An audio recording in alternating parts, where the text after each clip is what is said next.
Hello दोस्तों, आज के इस वीडियो में हम SBI long term equity mutual fund के बारे में रिव्यू करने वाले हैं। तो अगर आपने भी इस म्यूचुअल फंड में इन्वेस्टमेंट किया हुआ है या इन फ्यूचर इस म्यूचुअल फंड में इन्वेस्टमेंट करने के बारे में सोच रहे हो तो इस वीडियो को अंत तक जरूर देखिएगा। तो सबसे पहले हम इस म्यूचुअल फंड के फंड ऑब्जेक्टिव के बारे में जान लेते हैं। तो ये एक ELSS म्यूचुअल फंड है। ELSS यानी कि इक्विटी लिंक सेविंग स्कीम, यानी कि अगर इन्वेस्टर इस म्यूचुअल फंड में अपनी इन्वेस्टमेंट को स्टार्ट करता है तो उसे इनकम टैक्स की कलम 80C या 80D के मुताबिक जो भी टैक्स में बेनिफिट होगा ये मिलेगा।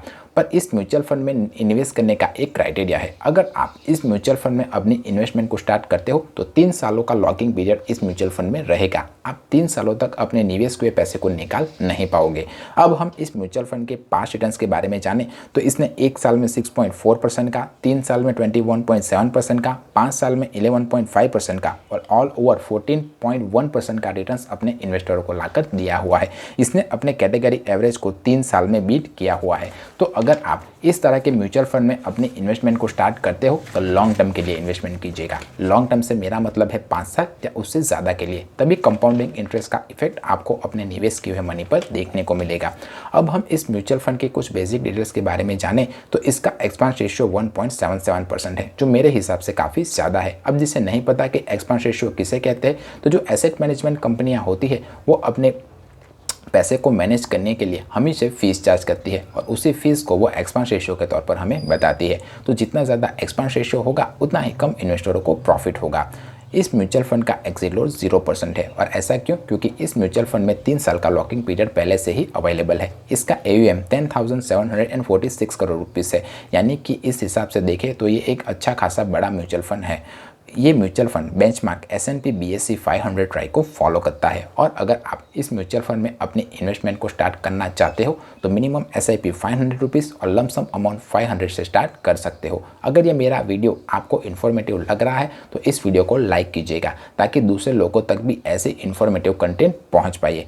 एलोकेशन बाय मार्केट कैप देखें तो इसने लार्ज कैप में 57.08%, मिड कैप में 21.84% और स्मॉल कैप में 11.9% का इन्वेस्टमेंट इन्वेस्टरों के पैसे का किया हुआ है। इसने इक्विटी यानी कि शेयर बाजार में 90.82% इन्वेस्टरों के पैसे को निवेश किया हुआ है। तो शेयर मार्केट के उतार चढ़ाव का इस म्यूचुअल फंड के ऊपर सीधा असर आपको देखने को जरूर मिलेगा।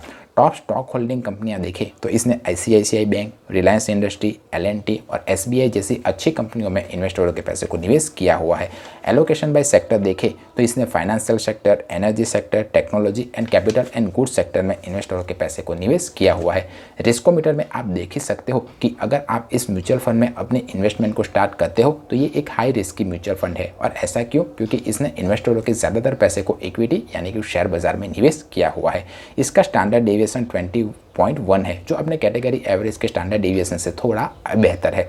अब जिसे नहीं पता कि स्टैंडर्ड डेविएशन किसे कहते हैं, तो स्टैंडर्ड डेविएशन एक रेंजिंग फैक्टर है। जितना कम स्टैंडर्ड डेविएशन होगा उतना ही अच्छा, कम वॉलेटाइल और वेल परफॉर्मिंग म्यूचुअल फंड माना जाएगा। तो जब कभी भी आप किसी भी म्यूचुअल फंड को चुने तब कम स्टैंडर्ड डेविएशन वाले म्यूचुअल फंड को चुनने की कोशिश करें। अब हम इस म्यूचुअल फंड पर लगने वाले टैक्स के बारे में बात करें तो 1 साल के बाद अपने निवेश किए पैसे को अगर आप निकालना चाहो तो आपको long term capital gain tax 15% का देना पड़ेगा। पर 1 साल के भीतर ही अगर आप अपने पैसे को निकालोगे तो आपको 15% का charge short term capital gain tax आपको देना पड़ेगा। पर मेरी एक सलाह है, अगर आप इस ELSS म्यूचुअल फंड में अपने इन्वेस्टमेंट को स्टार्ट करते हो तो 3 सालों तक आप अपने निवेश के पैसे को नहीं निकालोगे।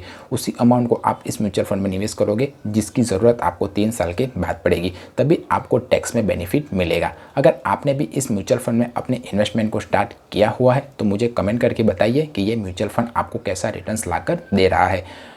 मेरे व्यूवर्स को हेल्प हो जाएगी। म्यूचुअल फंड, शेयर मार्केट या फाइनेंस से रिलेटेड कोई और क्वेश्चन या क्वेरी हो तब भी आप मुझे कमेंट करके पूछ सकते हो। मिलते हैं अगले वीडियो में, तब तक के लिए बाय बाय।